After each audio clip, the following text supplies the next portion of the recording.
Türkmenistanda dowam eden siyasi, iqtisadi we sosial problemalar güýçlenip, ilad köpçüliginiň durmuş şertleriniň yaramazlaşýan wagtynda ýurdun daşyndaky türkmenistanlylar protest aksiýalaryny geçirmek işini dowam etdirýärler. Türkmen raýatlarynyň dürli ýurtlarda jemlenip geçirýän çykyşlar aýra başga bolsa da, ählisiniň mazmuny bir meňdeş bolar. Türkmenistanyň hökümetiniň eden etdilikli siýasatyna we öz raýatlarynyň kynçylyklaryna üns bermezligine garşy çykýarlar. Häzir Birleşen Ştatlardaky türkmen aktivistleri öz siýasy jemgyýetçilik aktivligini dowam etdirjekdigini aýdýarlar. Azatlyk radiosynyň şu günkü söhbetdeşleri New York şäherinden Nagima Muzafferova we Zara Haytmuradova. Nagima, Zara, salam, Azatlyga hoş geldiňiz. Hoş bulduk, salam. Başta özüňiz barada gurrun berseňiz. Siz ikiňiz hem häzir Birleşen Ştatlarda, siz näme edýärsiňiz, näme bilen meşgullanýarsyňız? Nagima, size söz berýäris. Salam, men adym Nagima. Men Çerjewden, Lebap vilayatyndan Amerika 2007-nji ýylda geldim. Okul üstü bilen okuyan, şu wagt adwokatky mektepde okuyan, dekabrda nesip bolsa gutaryan ve non-profit organizasyada işleyen bejenslara, yurdundan kaçan adamlara kömek edýär, immigrasyony işleri bilen. Zara, nowat sizden? Menim Edil Nagima ýaly Lewaplan, hatta Nagima bilen ikimiz bir mektepde tamamladyk Türkmenabatda. Amerikan Birleşen Ştatlaryna New York'a 2013-nji ýylda göçüp geldim, immigrant hökmünde we bu taýda galdym. Häzir bolsa programmatik video reklama urunda işleyen we şu wagt Brooklyn'da ýaşaýan. Birleşen Ştatlarda täze siýasy aksiýany oramalaşdyrýanlygyňyzy aýtdyňyz. Siz şol geçirjek bolýan çykyşyňyz barada gurrun berýärsiňiz.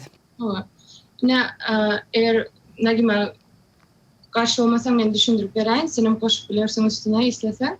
Nagima bilen ikimiz New York'ta geçirilen protesti, Birleşen Milletler Guramasının önünde geçirilen protesti bilelikde gurnap geçirip gatnaşan adamları çağırıpdyk we şu taýda yetip gelen ayda, yine gelecekteki ayda 29'una golaýlap prezidentiň doğum gününe gawatlap Washington'da da geçireli ve Amerika'da kim var olsa, koşulup bilmeyen olsa ve öz nägileliğini bildirmek isteyen olsa bizim bilen gatnaşyp biler diýip öz aramızda alalaşdyk ve şu yüzden Washington'da da birlikte bolarys. Ýöne biz bir hiç topar almadyk. Diňe raýatlar hökmünde çykýas we bize bizim bilen bile gatnaşmak isteyen kim var olsa gelip biler. Bu aksiýany siz nerede geçirýäňiz, haçan geçirýäňiz? 28. iyunda saat 12'de Türkmenistan'ın ilçhanasynyň önünde Washington'da ýygnanýas we şu taýda hemme ştatlardan bizim bildirişimizde, çağrışymyzda eşiden adamlar şu ýere gelivermeli.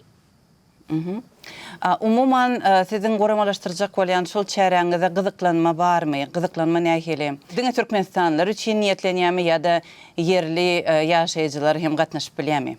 Biz şu video koyduk, 5 dilde gürledik sebäbi diňe türkmenler däl, başga milletler hem goşulsa bolýar, diňe türkmenistanlylar däl, amerikalılar hem soň kim gatnaşasy gelse bizi goldamak isteyen biri olsa hemmesini çağırdık. Şoň üçin ýene de ýüzlenýän kim gelesi gelse gelip bilýär. Tapawdy ýok, Türk, Russiýadan ýa Amerikaly, şoň üçin 5 dilde gürledik. Hemmesi gelsin diýip. Şol geçirjek bolýan çykyşyňyzyň maksady näme? Şu wagt biz nägileliğimizi görkezýäs bizim döwletimize, Türkmenistana we prezidentine. Sebäbi kän ýyllar geçdi, adamlar gürlemedi. Şoň üçin men pikirimçe wagty geçdi, ýani gürlemäniň. Şoň üçin biz çykyp nägileliğimizi aýdasymiz gelýär.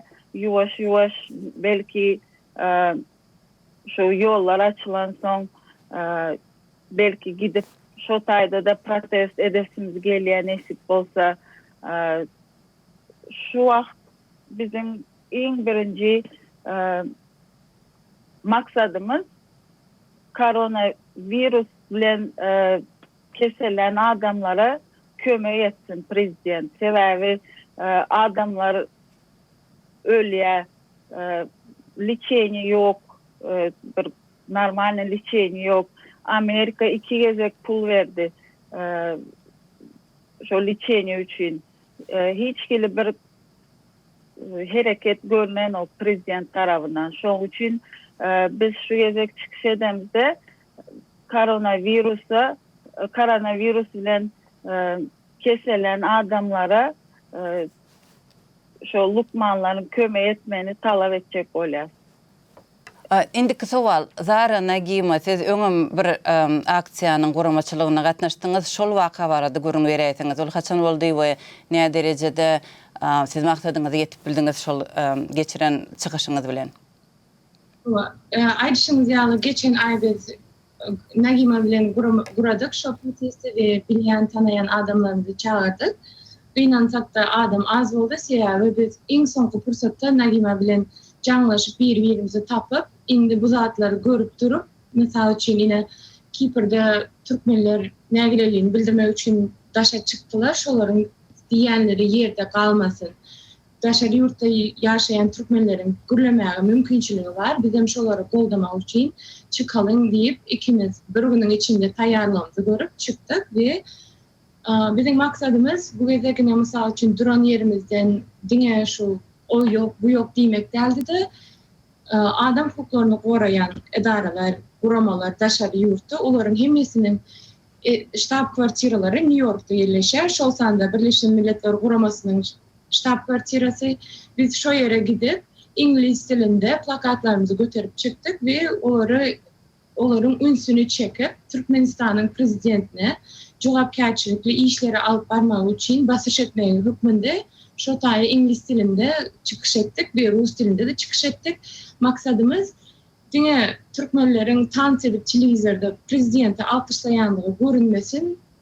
Daşary ýurtda ýaşaýan Türkmenleriň düşünjesi var, mümkinçiligi var, bolup duran zatlary nägilelik bildirmäge mümkinçiligi var we şondan peýdalandy. Siziň nägileliňiz nämeden ibarat? Siz nämeden nägili Türkmenistandaky ýagdaýlar bilen baglyk? Güzel sağ olun soruňyz için, bu soraga jogap bermek üçin näçe gündür gerek. Häzirki wagtda gynansak da Türkmenistanda bu geçen zatlardan gündüň göterýän zat az. Ine berilýän habarlardan nazar alsak, berilýän gowy habar ýok. Men üçin soňky damja biziň eserimiz var. Adyda şonuň Seydullah Rasulov, onuň ölümi barada habar 6 aýdan soň çykdy. Men onu okap, gaty gynandım, sebäbi bilmedik bir tarapdan. Ikinciden, şonuň jogapkärçiligini hiç kim boynuna almady we jezasyny çekmedi we onuň ejisine hiç hili kömek berilmedi. Bu birdi. Başga da meni şu ýola goýan, ýani özüm nägilelim bildirmäge başlan zat, bu Türkmenawatda we Mary şäherinde bolup geçen terýil betbaçylyk netijesinde adamlaryň bir gynançly ýagdaýa düşüp, prezidentiň o ýere baryp goldamazlygy ilatyp ýa-da kömek bermezligi gaty gynançly ýagdaý desä, özüm Türkmenawatly bolup, o ýerde ýaşaýan garyndaşlarym, doganlarym bilen görleşip bilmedim, internetden bolmady, togam bolmady, Hudaý saklasyn, olara bir zat bolan ýagdaýynda bizi habar alyp bilmedik.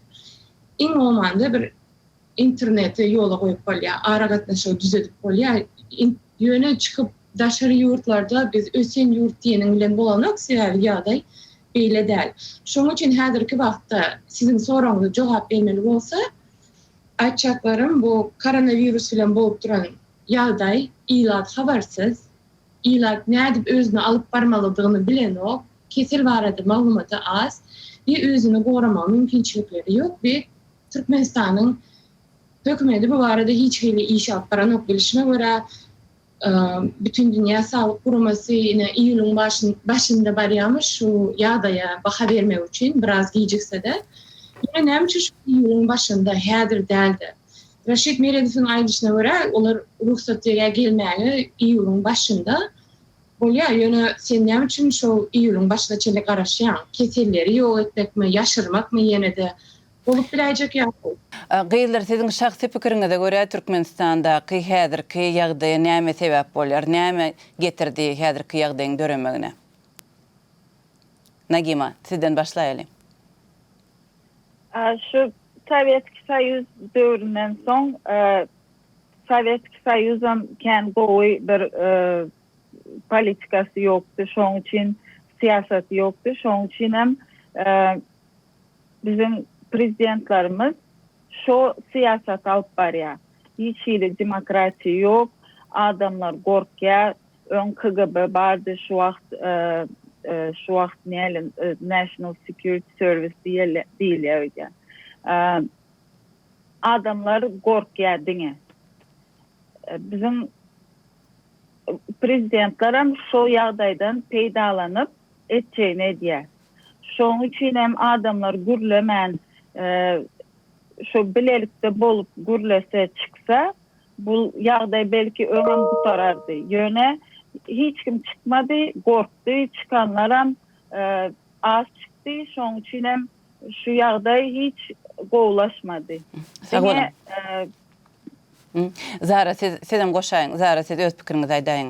Onçakda bir tapawutly däl. Sebäbi hakykatdan hem Türkmenistan bilen Sowet Soýuzy dargandan soň bir öňe barýan bir bilimli, akylly liderler bilen işleşmedi, bolmady.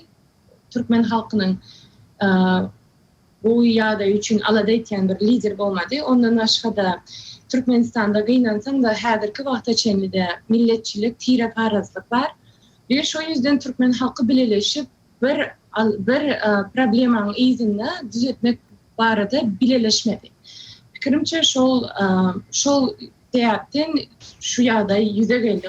Umuman gepleşigimiziň berýän mümkinçiliginden peýdalanyp özüňizden aýtmak isleýän zadyňyz barmy? Gysgaçak. Şu ýanky bizim protestimiz 28 iýunda bolýan protestimiz biz halk adından çykýar. Biz bir partiýa ýa organizasiýanyň adından çykamyzok. Şoň üçin men özüm Türkmenistanyň raýaty bolup öz hukuklarymı talap etmäne çykýan we kim çykasy gelse şolary çağırýan biziň ýanymyzda boldamak üçin. O bir diýjek zadym, biz bir organizasiýanyň ýa partiýanyň adından bu protesta çykamyzok. Şonu adamlaryň bilmegini isleýän. Zara, siz aýtjak zadyňyz barmy? Men aýdyşýaly, biz bir partiýanyň tarabynda däl, şoň üçin gorkmaň, gelin öz şu mümkinçilikden peýdalanyp öz nägileliňizi bildirin, sesiňizi duýduryň. Bu bir gowy mümkinçilik, 30 ýylda gazanan mümkinçiligimiz, elden gaçyrmak şu mümkinçiligi. Nagima, Zara, gepleşigimize gatnaşanlygyňyz üçin köp sag bolun.